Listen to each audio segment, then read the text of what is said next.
Welcome to this edition of Labor Vision. Hi, I'm Bob Delaney, Executive Director of the Institute for Labor Studies and Research. Labor Vision, a production of the Institute, focuses on topics of importance to working Rhode Island families. This evening's edition will host Legislative Issues with Jim Parisi, where we bring the legislature into your living room. We hope you enjoy this edition of Legislative Issues and Labor Vision.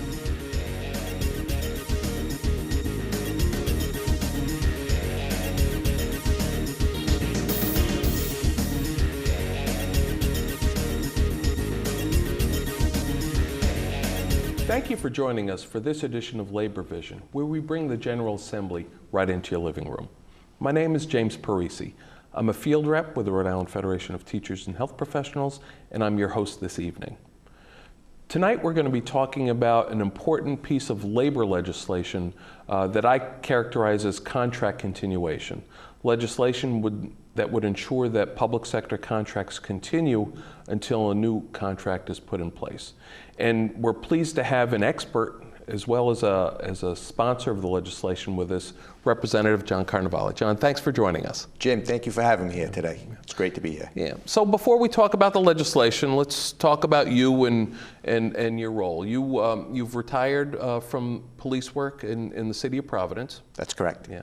And you've been a representative representing both Providence and a small piece of Johnston. In a portion of right? Johnston. That is correct. What's your district number? Is it district, 13? District number 13. Okay. So how long have you been in the House of Representatives? Won my first election in 2008. So I'm on my 6th year at this time. Okay. Well, that's good. How'd you get involved in politics? My family has a long history of politics in the Hartford Avenue and Silver Lake section of Providence. In the 1960s and the 1970s, my father was on the district committee, was always involved in public service.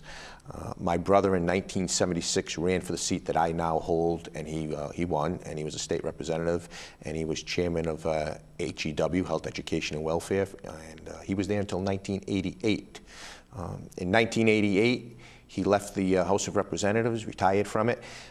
There was many people in the district that wanted me to run at the time, but I was into my 3rd year of the police department, Providence Police Department. I was just too busy to make the commitment, unfortunately. Sure. My good friend Steve Smith ran, and he was there for 20 years, and after that he decided not to run, and I now had the time to do it. So here I am. Oh, that's terrific. And our viewers know Steve Smith. We know him well as a former president of the Providence Teachers Union, and we're wishing him well in his new role with the Laborers Union. You still stay in touch with Steve and those folks? Steve and I are together at least twice a week. We're best of friends. I don't remember not knowing Steve. We grew up 5 houses away from each other. Yeah. Well, that's terrific. And it sounds like you're well versed in politics as well as legislation. Was this run for the Assembly seat your first shot at running for elective office? Yes, it was. The only other positions that I had run for, I was on the district committee for 20 years. But outside of the district committee, this was my first shot, yes. All right.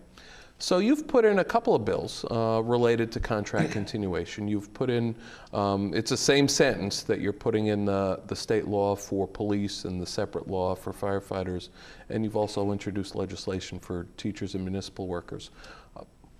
How do you view this issue, and what, how do you characterize what this bill is all about? I see it as a very simple issue, an issue that is a win-win for labor and win-win for the taxpayers and a win for the corporate authority itself. Unfortunately, some don't see it. I've always said some things you have to live to understand. Police work is one of them, and negotiating contracts is the other. And as the former vice president of the Providence FOP Lodge number 3 for 4 years, I negotiated contracts and I went to arbitration hearings. And we have in our contract the continuing contract clause. Quite simply, it works. Unfortunately, there are those who come in and testify against it, and I don't know where they get their information from. It's definitely not from experience, because they don't have it, and they don't understand it. They like to call it the perpetual contract clause, and they like to give off the image that it's a contract that goes on for infinity, like space, and it goes on, and it doesn't. It's simply a temporarily extended contract. When the contract you are working under runs out, if you are negotiating and you don't settle a new contract, It just keeps the aspects of that contract in order, so there's stability in the workplace until the successor contract is agreed upon.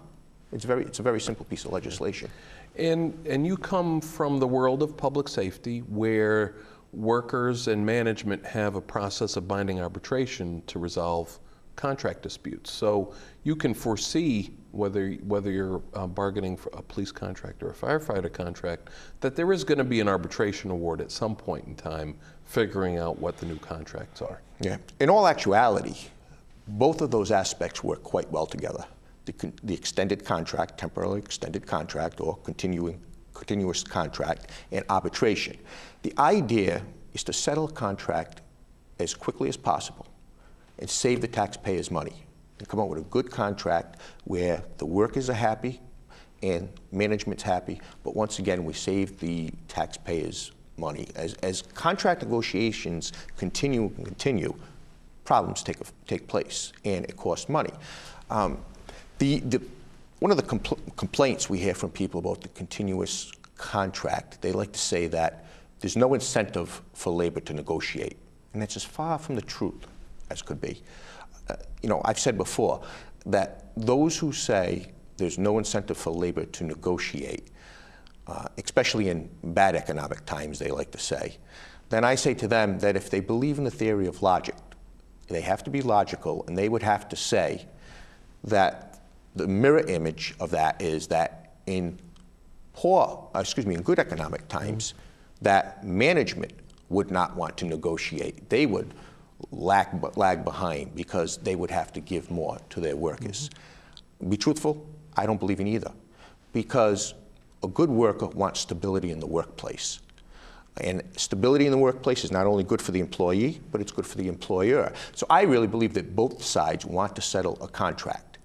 By having this continuous contract, there's stability in the workplace, and it moves along. I think stability is undervalued by political leaders, but I know workers value it a great deal, and this is a little bit far afield, but the Assembly just passed legislation the other day that allowed cities or towns that have distressed pension plans, private pension plans, to do 5-year contracts instead of 3-year contracts. And it's all about, in bad economic times, if there's going to be a tough deal, so to speak, at least you have the stability of a longer contract. And I think the workers in West Warwick, in this case, really embrace the fact that, things are bad, but at least we have some stability in our contract. And they welcomed a 5-year deal in that case. So I think you're absolutely right. Stability is really important. Well, and I'm sure you remember back in the 1990s, the city of Warwick, the school teachers in the city had a very hectic time of working out a contract, and the teachers took the school department, the Labor Relations Board, and they ruled back then that the terms of the previous agreement, that contract, would stay in effect until they settled a new contract. So there's always been that understanding anyway, and if the understanding seems to be working with most of the time, then let's make it law. Yeah.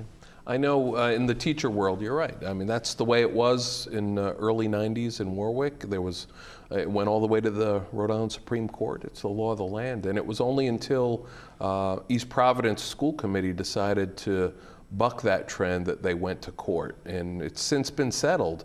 But you talk about saving taxpayers' money. I think the lawyers representing the school committee made over $1 million in fees off of that contract dispute in East Providence. Yeah. Well, that's an aspect of it that I laugh at all the time. It's really not funny, but people will say, well, organized labor, they have the means to go to court. They have the means to fight this out because they have all of the money. They get the money from their dues, and they have no problem paying attorneys. In all actuality, it's just the opposite of that. Our dues, and once again, it is the continuing contract is in our contract with the Providence FOP, but our dues go to our lawyers who negotiate our contracts. They go to our lawyers who file grievances for us.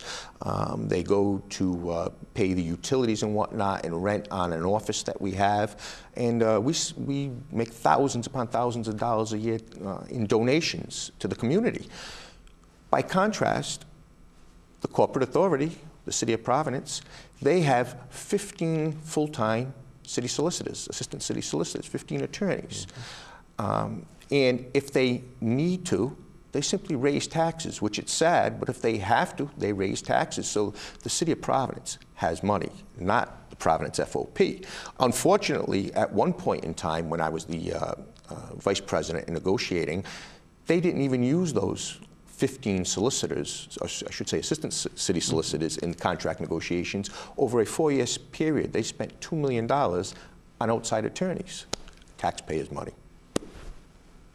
So your legislation not only provides for stability and continuity of labor relations, it's really a cost-effective way of dealing with labor relations, isn't it? Absolutely. And it's funny, but those who are against it will come in and say just the opposite. But when you ask them, well, how do you know? What is your experience with it? They don't have any experience with it. They haven't dealt with it.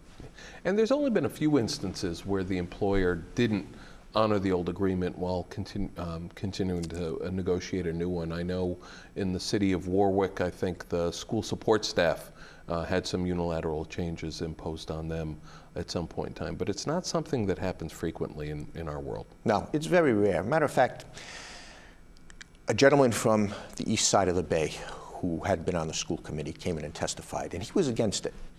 And he testified against it, and he said the reason he was against it was because a few years earlier, they had contract problems, and their contract had run out with the school teacher's contract had run out. And they kept negotiating. And while they negotiated, they really didn't have any problems. Everybody came to work, did what they were supposed to do. The management did what they were supposed to do, and eventually they settled the contract. And I asked him, I said, well, was the contract a good contract? He says, I believe it was a good contract for the taxpayers. And you didn't have any problems with the teachers? No. I said, so therefore, you're telling me you followed the guidelines from the previous contract? He said, well, yes, we did. I said, well, then it works. You just made my point. He didn't realize that he was making my point, that you follow the guidelines from the previous contract, and there's stability in the workplace. And it works. And the taxpayers on the next contract got a good deal out of it. So if it worked for you, then why are you here testifying that you don't want it to become a law? And he really didn't know what to say. He made my point. Yeah, I don't think people have come to grips with how different the world is than it was 20 years ago. I know I'm involved in some contract negotiations now, and some of the other teacher contract negotiations that my union's involved in are all going on after September 1st. And people went to work and continued to work and work hard, and management didn't unilaterally change anything. It's just status quo. That's more the norm than it is the exception in the world of labor relations, and your bill just codifies that in state law. That's all. Stability. So we can't wait and see what happens with this legislation that has been submitted, and your bill's already been heard in the House Labor Committee this year, is that right? That's correct. Both bills, one deals with municipal police and fire. The second bill pertains to municipal laborers and teachers. They were both introduced on February 11th, and they were both heard in the Labor Committee on March 12th. Okay, so we'll wait and see what happens on that, but we've got a few minutes. I know in addition to the labor relations work, you're also on the House Finance Committee, and you've got a new recent appointment with the change in leadership. Congratulations on that. Thank you. And what can you tell us about the big issues that you're working on with the budget now that the House Finance Committee really is starting to get into full gear with this session halfway over? Well, Jim, for the past 2 months we've been reviewing the governor's budget, proposed budget. We're going through it with a fine-tooth comb. We have approximately $100 million deficit, it appears. We have to make, unfortunately, cuts or generate new revenues. We were approximately $40 million ahead last year, so that came over to this year, but unfortunately, we're still approximately $100 million short. but the subcommittees are doing their work. We've been coming in at 1 o'clock in the afternoon, working until 4, then going to our session at 4, and then after the session staying until 8:30 at night. You are on the hardest working committee in the General Assembly, and it's always been that way, and the workload just seems to get greater instead of lighter every year. I sometimes forget that I hear people say, you know, part-time legislators. Truly, we are not part-time legislators. But, so we're working to make the cuts and balance the budget. It's not an easy task, but I'm sure we'll come up with the answer. The last thing I want to see is tax increases. So we're working at making the cuts. I myself, I've introduced some legislation to help manufacturing in the state bring back a deduction commonly known as the production deduction. We repealed it last year. I was not in favor of repealing it. It's a piece of legislation that I think will help us bring some of the startup manufacturing companies that are in Massachusetts on the border into Rhode Island and help us out with employment. I know your new Speaker of the House, Nicholas Mattiello, talks about jobs in the economy, and he uses that phrase all the time. Do you think that your legislative proposal about manufacturing jobs fits into what he's looking at? I think it does. I've sat down with the Speaker, Mattiello, on it, and he likes it. We're going over the numbers on it. It cost the state approximately $3.1 million when we did have the deduction and we repealed it. But he does like it. I will have to say I'm very happy that he is now the Speaker, and that Representative DeSimone from the City of Providence is now Majority Leader. My freshman year, I sat next to Speaker Mattiello, and I always remember quite often he said to me that, remember, John, most people are not on the left side of the political spectrum. Most people are not on the right side of the political spectrum. Most people are down the middle.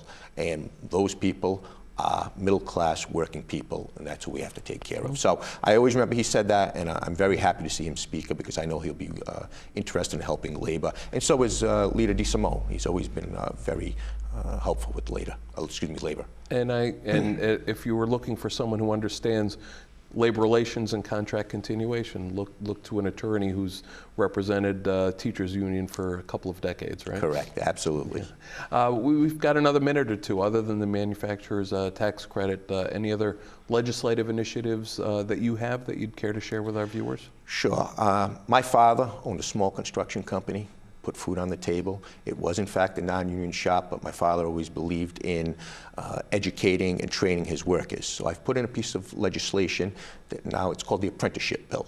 It states that any municipal or state contract that is valued at over $1 million, the companies bidding on it must have an apprenticeship program so that we train and educate and we get the workers and we get efficient and productive work done out of it. It does exclude small companies that have less than 5 workers. They do not have to have an apprenticeship program. But I truly believe in training our construction people in the labor force. Sure. We had Senate Majority Leader Dominic Ruggiero on our show last session, and he talked about that bill. Now, the Senate's actually moved on this piece of legislation already. What do you think the prospects are in the House of Representatives on this kind of issue? The verdict is still out. There was a large hearing on it, pro and con.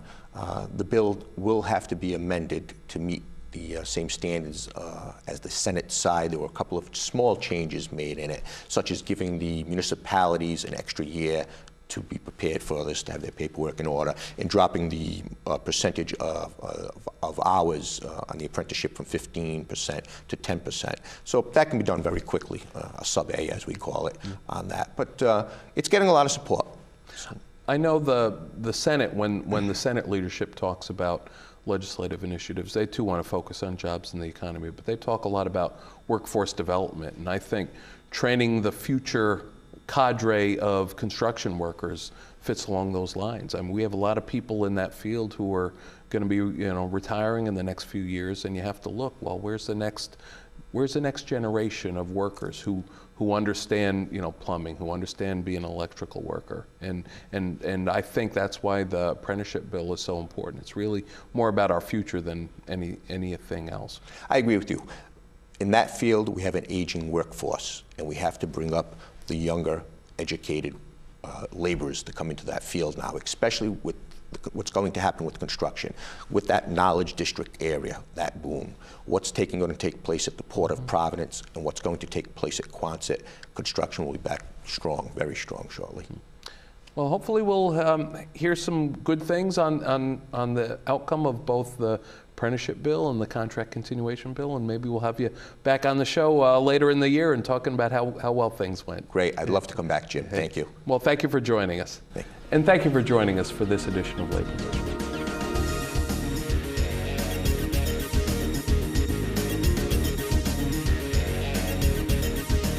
Good morning, everybody. Thank you so much for attending this event held by the Citizens for Responsible Government. You'll see that this is a diverse and vital and active coalition that has come together to defeat the Constitutional Convention in Rhode Island. The obvious question is, why would you want to defeat the Constitutional Convention? On the surface, it seems that this would be a welcome thing for citizens to participate, but clearly now it's not. The majority in other states, when they have a constitutional convention, have used this as a hammer and a wedge against minority rights, civil rights in general, labor rights, and the rights of every citizen. Rhode Island cannot go down this road. So we urge you and thank you for attending this event. We have a great list of speakers, which I would love to introduce to you. If you don't mind, I'll just get right to that, if I can find my list. Michael, can you tell us where you're from? Yes, my name is Michael Arujo. I am the business agent of IATSE Local 23. Next on the program is Hillary Davis. She is the policy associate for the ACLU. The ACLU of Rhode Island has been working for the cause of our rights, each right of each individual, the rights of us to act collectively, individually, and protect each other. Their value cannot be underestimated, and their participation in this coalition should be noted. Hillary? Thank you very much. Dr. Rodriguez spoke very eloquently about a lot of our concerns in relationship to a constitutional convention, and I just want to expound on them a little bit. A constitutional convention is a general assembly on steroids, exempt from none of the political influences that plague a legislature tasked only with evaluating and redefining our basic constitutional rights, and in the end, accountable to no one. It's not speculation, but it's a certainty that a constitutional convention will leave civil rights and civil liberties open to debate and ultimately dissolution.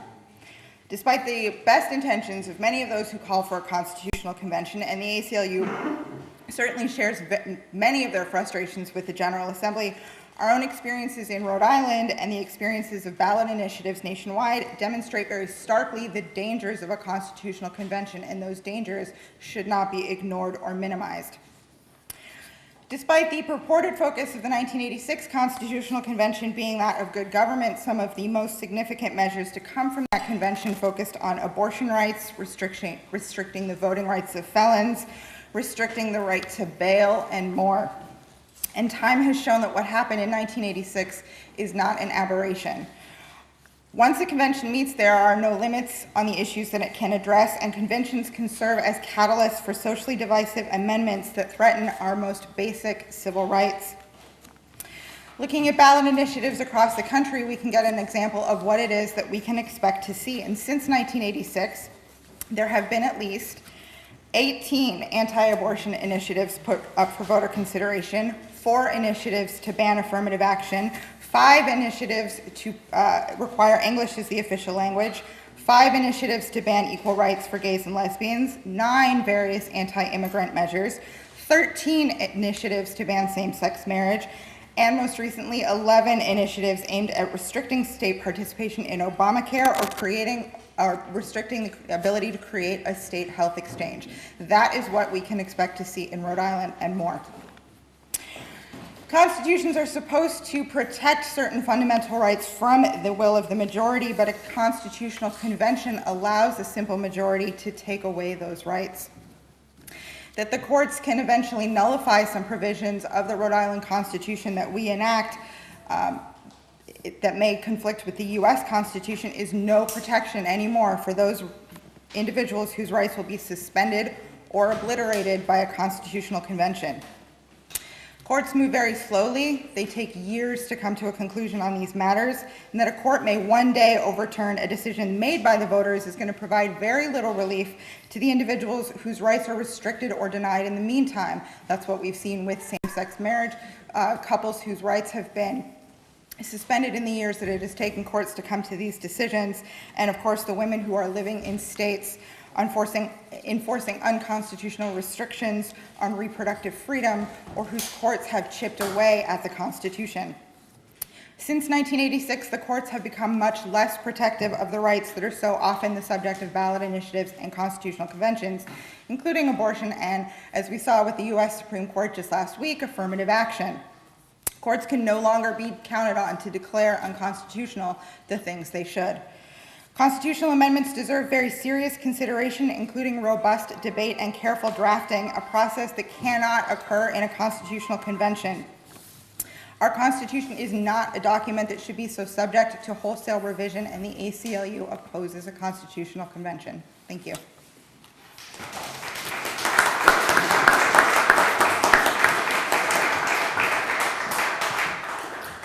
Thank you, Hillary. The next speaker is a person who has worked tirelessly for the rights of working people, poverty, minorities in the state of Rhode Island. His record is long and storied, and I consider personally him a mentor. With that, I'd like to introduce George Nee, president of the Rhode Island AFL-CIO. Thank you, Mike. What a cool place to have a press conference, huh? This place is great. If you haven't been here before, spend some time. Remember, we were here two months before the rest of the country caught up to declare their independence, so it's kind of historic. On behalf of the Rhode Island AFL-CIO, we are proud members and partners of the Citizens for Responsible Government Coalition that is here today. We have discussed this issue at our executive board level. We are adamantly opposed to having a constitutional convention. This is not a new position. We've been opposed to every constitutional convention that has been held. We were involved in trying to stop the ones in '96 and 2006 or 2004, and were successful. We really believe that the landscape has changed dramatically since our last constitutional convention, which was in 1986. There have been some very, very alarming, disturbing, and terrible Supreme Court decisions, one just recently in the McCutcheon decision, and of course we're all aware of Citizens United. When I say the landscape has changed, we now have a situation where wealthy individuals with certain specific agendas and corporate agendas can spend unlimited money coming in from the outside to influence our Constitution with little or no restrictions. And we do not think that is the proper way for a democracy to operate. We have procedures in our Constitution to amend our Constitution, and they have been utilized on many, many different occasions, but they go through a much more deliberate and serious process than a constitutional convention allows for. It's been mentioned, we would have 75 people elected by rep districts if a constitutional convention was called for, and they are essentially unaccountable. They're not accountable after their actions to the voters, the way that our current reps and senators are. So it's something that can provide, I think, no value to the citizens of this state, as frustrating and inefficient sometimes, and disturbing, and whatever other words the people who have lobbied at the General Assembly care to use on any given day. It is a system that has the proper checks and balances to ensure the safeguards of people's freedom, liberty, and rights. And so for those reasons, we will adamantly oppose the effort to have a constitutional convention, and we again are proud to be part of this very prestigious coalition. Thank you.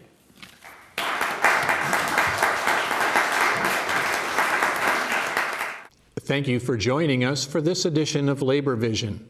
We appreciate your input and encourage your comments. Labor Vision can be seen on this channel 3 times each week: Tuesday at 7 p.m., Thursday at 8 p.m., and Saturday at 5 p.m.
Good evening, and thank you for joining us for this edition of Labor Vision, where we bring the General Assembly right into your living room.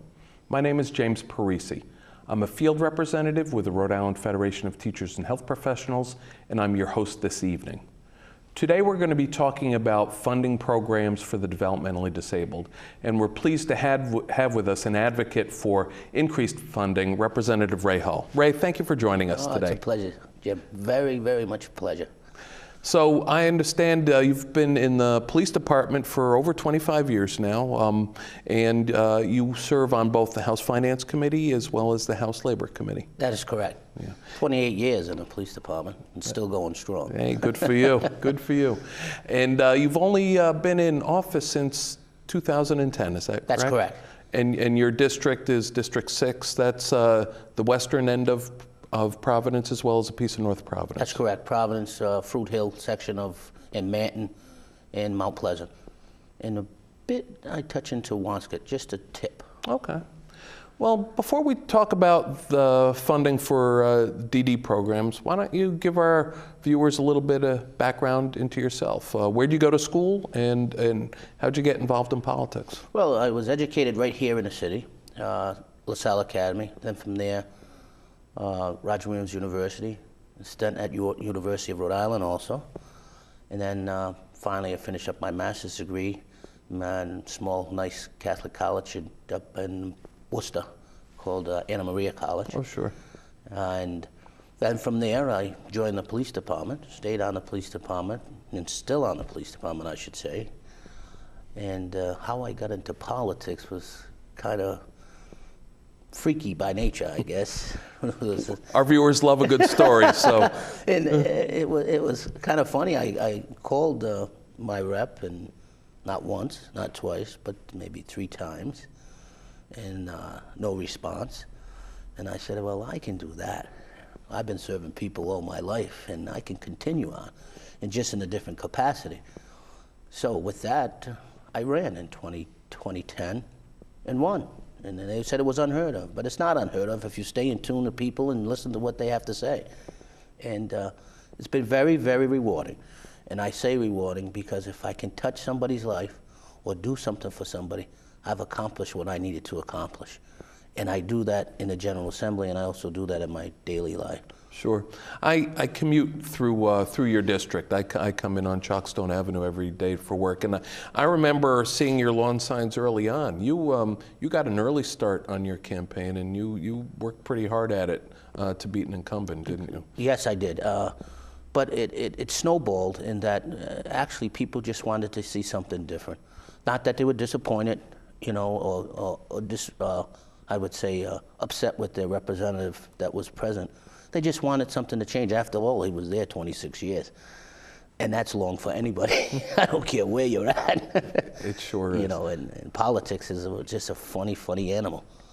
But you had never run for council, you had never No. served on any other elected body. This was your first run at Well, elective office? I was elected to the retirement board in the city of Providence, so I did run for an A office, but it was just amongst my peers in the police department. I still presently sit on that board, and then from there, I've always wanted to do it. I always wanted to get into some form of politics, and this was it. Okay, you know. well, terrific.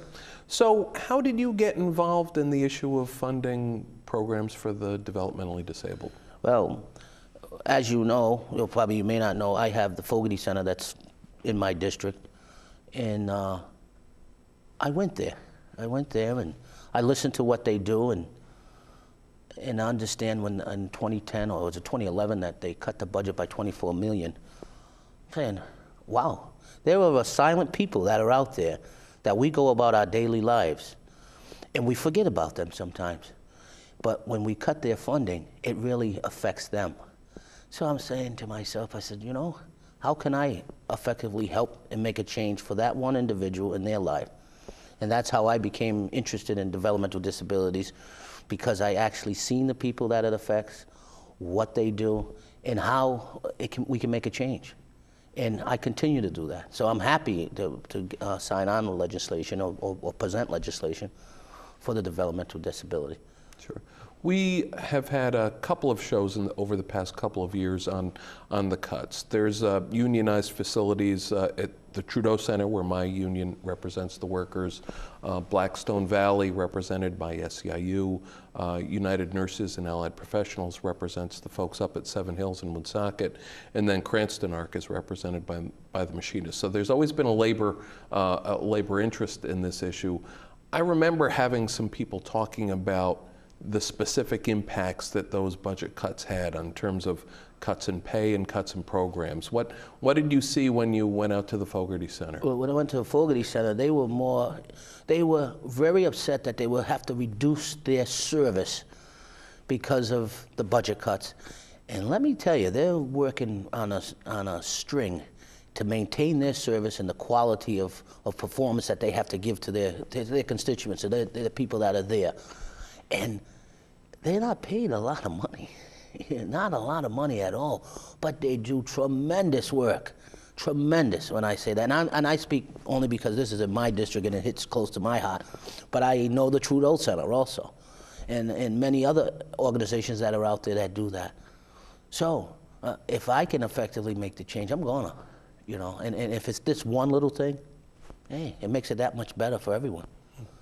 It sure would. And I know the Assembly did respond somewhat after the initial $24 million cut. You restored about 40% of it, over a year ago now. And then last year you restored a couple million. But these organizations are still getting less money than they were 3 years ago.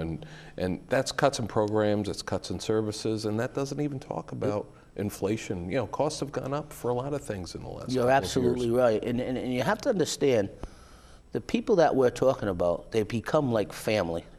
They're really into someone's family, and they're providing that service, and they may not even provide enough money for their own self, their own well-being, their own households. So we're not asking for a lot. And if you looked at the funding of Buddha's funding formula back in 2011, well, the rate of pay was actually higher than what it is today. Mm-hmm. But they're still providing the same service at less money, you know. And I'm thinking about that caregiver, that one individual that effectively changes your life or gets into your life, that helps you out and does it just fine. That's the people that I'm fighting for. Sure. And you're right, there was more money in the program years ago when Buddha, the state agency that runs the DD organizations, created their new funding system. They had a target of reimbursing these agencies, I think it was $13.97 an hour for every hour of work that the direct support professionals work. And then the $24 million cut went in. They cut it down to $10 and change. It's crept up, but it's still well below that benchmark that they set 3 years ago. Right. So I hope my legislation at least addresses it, you know, and that's why, I've introduced that legislation to bring it to a level where it's acceptable so that we're not losing, because you're going to lose people as the economy starts to change and people start getting more confidence in the economy and they start gathering different jobs. We're going to lose quality people where their heart is because they have to live also, you know, and that's what's going to happen if we don't do something now, you know, and it's not asking for much. We always say, well, where are we going to find the funding for it, or what are we going to do? I said, well, we can find the funding because it's not much money, because the outcome is greater than what you put in. And just ask any of those individuals who are caregivers of what they do to their lives, you know. So as we're taping this today, we haven't had a hearing, but we're going to have a hearing on your legislation to increase the reimbursement rate to $13.97. What are you expecting to happen at the hearing, and what are you hearing from your colleagues on the Finance Committee about funding this important service? Well, there will be some pushback. I can understand that, because we're talking about a limited amount of money. It's just finding the money in the budget. With an $8 billion budget, I mean, we can find it if we really have to. We can find it. It just means working within the parameters that are set forth, not increasing anything, finding it, you know, and making sure that it works, because the benefit is better for us by finding it to keep those individuals, you know, employed, actively employed, but most importantly, providing a service. You know, we can find it. It'll take some time, but we'll find it. The budget's always about priorities, and it's terrific for our viewers to see that, you know, funding these programs is a priority for you, and hopefully you'll have some success in getting other people on board as well in your committee. Thanks, James. Thanks. I really like that, and we'll have some success. I'm optimistic. I love optimism, because we've been talking about this issue for a long time. And the one additional feature that is new this year, there was some investigations by the federal government in these organizations, and the Department of Justice of the federal government came out and issued a report saying that Rhode Island needs to do a better job of creating a scenario where these people with developmental disabilities have opportunities to work in the workplace instead of just, you know, at certain sites, what they call, you know, workshops or segregated work areas. And I imagine it's more expensive to have people work in the community than it is having them all work in one location. And you can't expand those programs without some additional state resources. Yeah, I did read that, and you're right.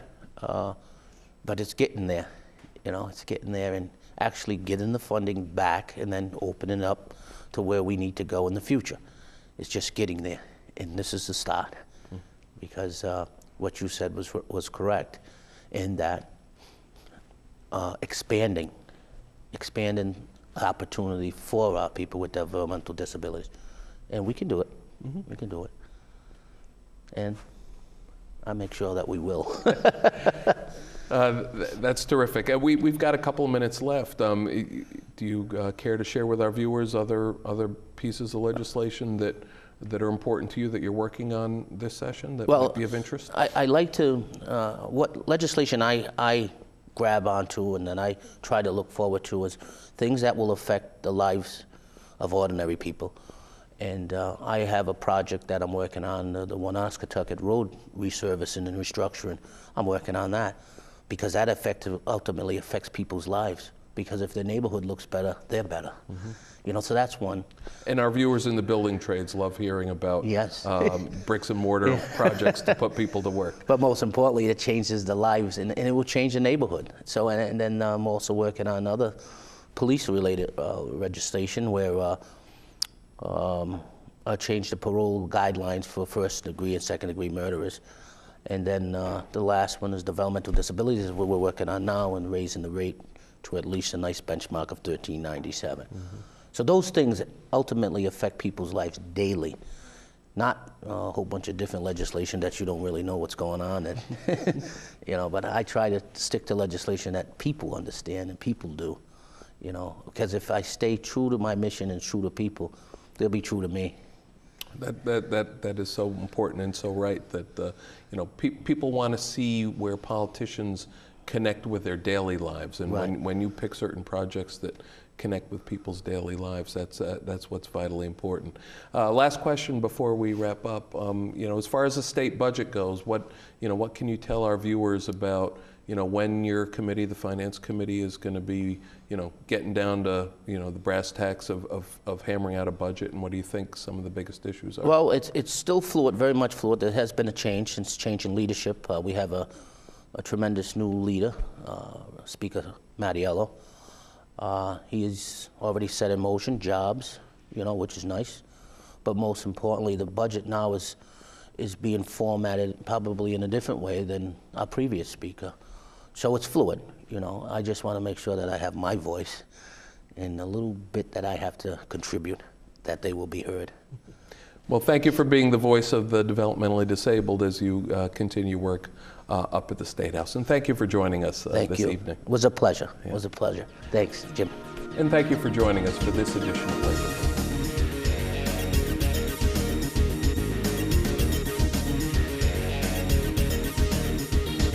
I'd like to welcome all of you to the 11th Annual Cesar Chavez Scholarship Breakfast, and I really want to thank all of you for the support that you provided us this morning. It's wonderful to see that we have a full house.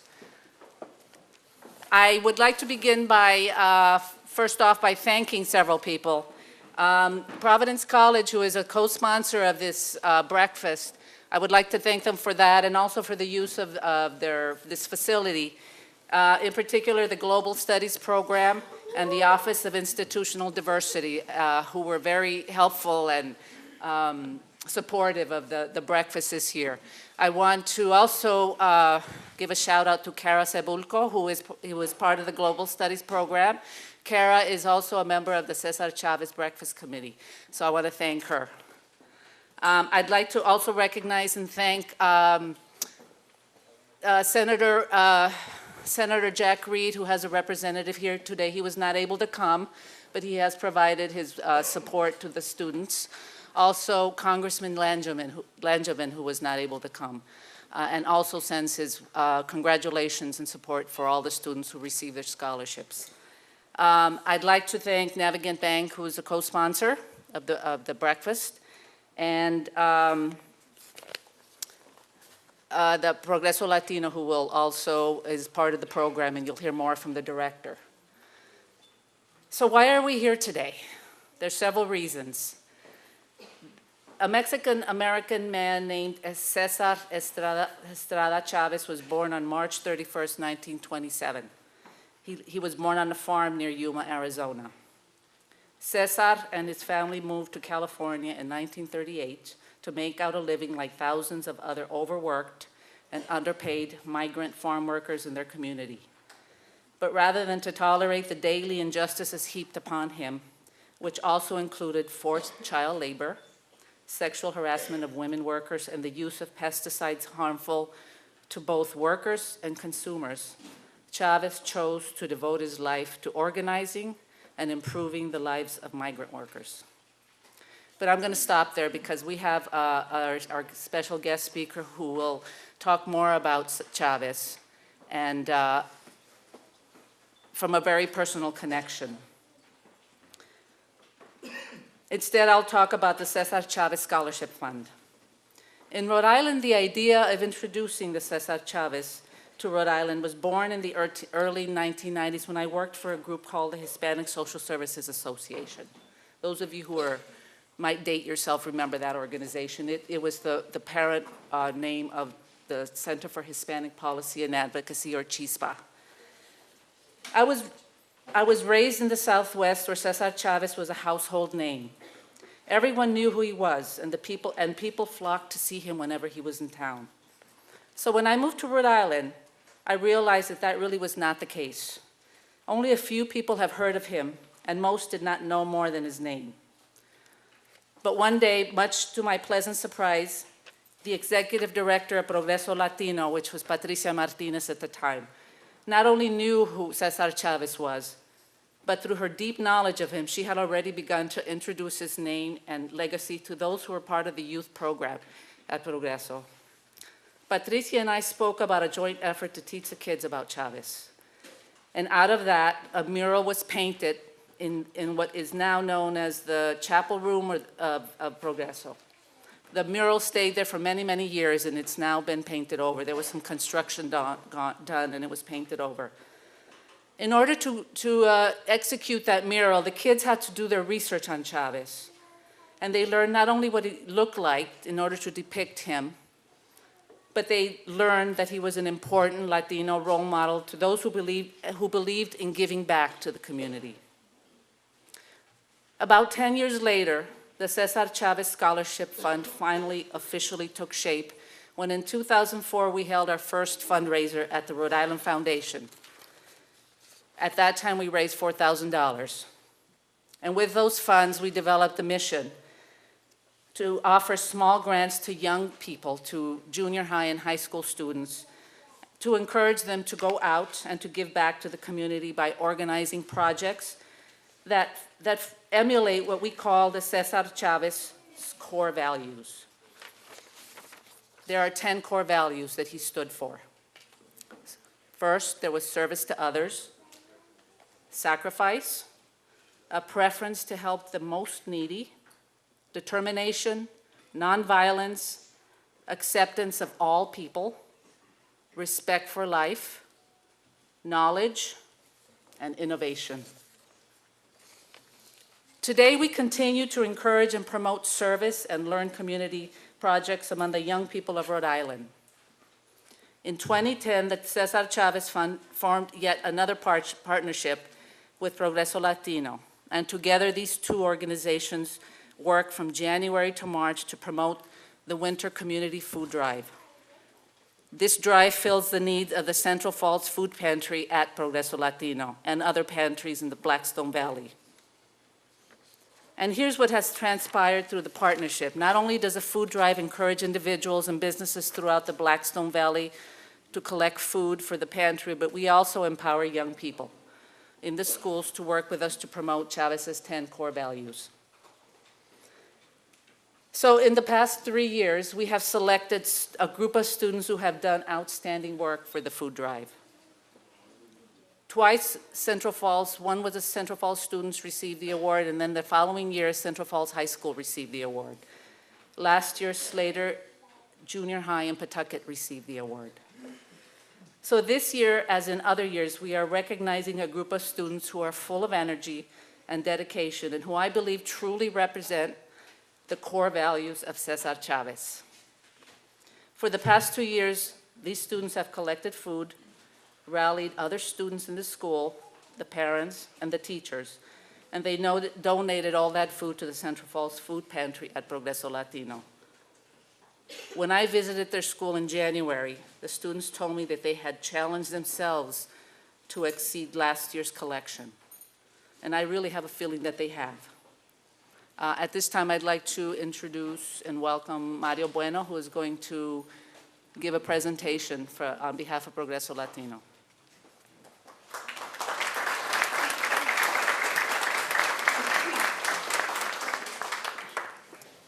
Buenos dias, good morning, everyone. How are you? Very happy to be here. Progreso Latino is a community-based organization with a mission to support the community to achieve socioeconomic progress. And it's going to be our 37th year. So we're still babies, but we're growing. And today is a special day for us because since 2010, like Marta said, we, as an organization, began the Martin Luther King and Cesar Chavez Community Food Drive. We start with celebrating Martin Luther King, and then it's culminated here.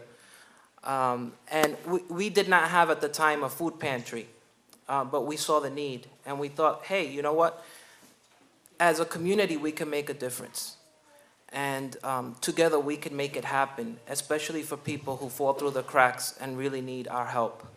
So this food drive involved non-traditional organizations, banks, schools, adult education programs throughout the different communities and cities. And Now we have the food bank at Progreso Latino because unfortunately the Ralph Holden Center closed after the bankruptcy in Central Falls. But that's only pulled us together. And we are so very happy to have students from the learning community here who raised and achieved their goal of raising 1,000 pounds of food. My colleague was supposed to come here today, but she's lost. She's still not here. She called me about 15 minutes ago, still looking for the right place. But she's almost here. But we will start without her. So I'd like for the learning community students and their families to please stand and receive an applause.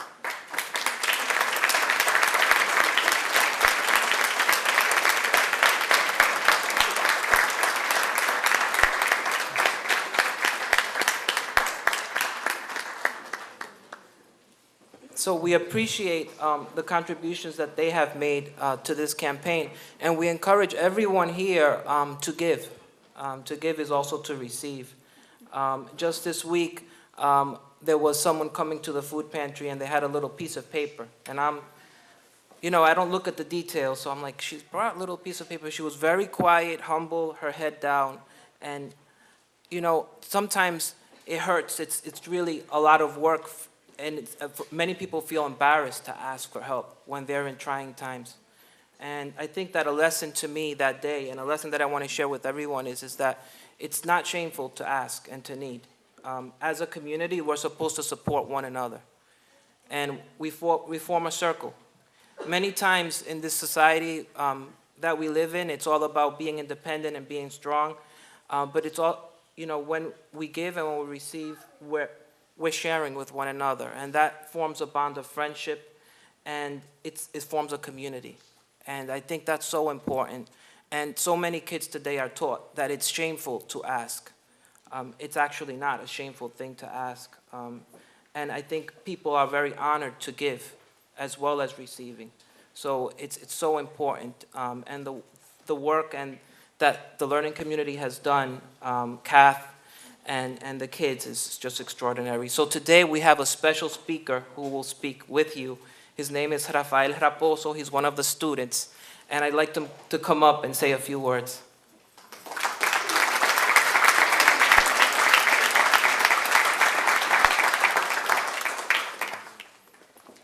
Good morning. My name is Rafael Raposo. I am a 5th grader at the Learning Community Charter School. I would like to thank you for this opportunity. The Learning Community Charter School has been doing this food drive for 4 years now. Every class from kindergarten through 8th grade received a box to donate food. We also had a book project in our classroom of Cesar Chavez to help us understand him more. We read how Cesar Chavez raised salaries for farmers. We read his struggles and his achievements. I am happy to say the Learning Community Charter School achieved a great goal in donating nearly 1,000 pounds of food to needy. Thank you and have a great day.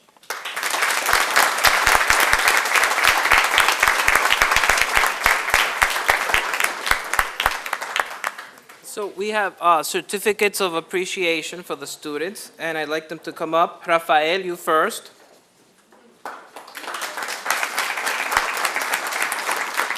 And Marta also has a special T-shirt, Cesar Chavez T-shirt for you as well. And also some flowers. Vernia is here. Thank you for joining us for this edition of Labor Vision. We appreciate your input and encourage your comments. Labor Vision can be seen on this channel 3 times each week, Tuesday at 7 p.m., Thursday at 8 p.m., and Saturday at 5 p.m.